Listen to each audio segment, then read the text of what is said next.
What do you think is missing in the field? If we could wave our magic wand, and maybe you can even think about, what would you like to be able to see that you could buy, that you could lease, that you could copy, that you could license?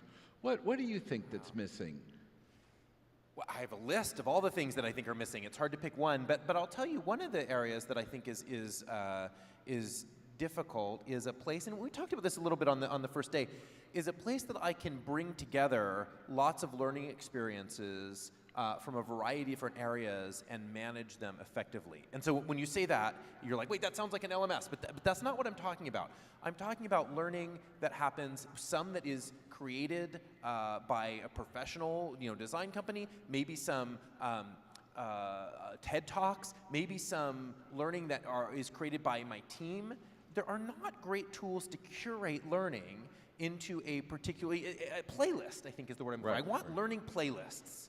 And I want to know what you're learning, the list of the things you're learning. I want to know what Nick Van Dam is learning, and I want to be able to share the playlist of my learning more easily.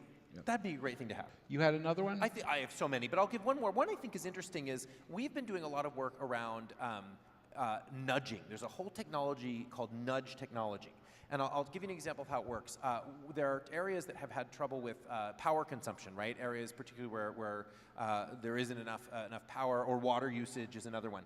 And so what they've done is with their bill, your water bill, it just has a little note on it. Here's how much water you have. Here's how much water your neighbor used, right? A little nudge. And all it does is you go, whoa, I'm using way more water than my neighbor's using. And that helps to start to change their behavior.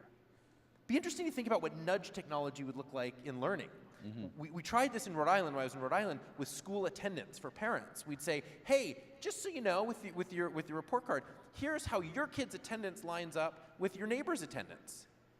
And you're like, oh, what? My kid's not, my neighbor, I didn't care that my kid wasn't going to school, but I do care that my neighbor's doing better than me, right? And so that nudge of telling you how your behavior lines up to others can be very powerful. Wouldn't that be awesome in learning to be like, hey, I'm just going to nudge you a little bit. Elliot's learned a lot more this week than you have. Maybe here's some things that you want to start learning. That'd be pretty cool.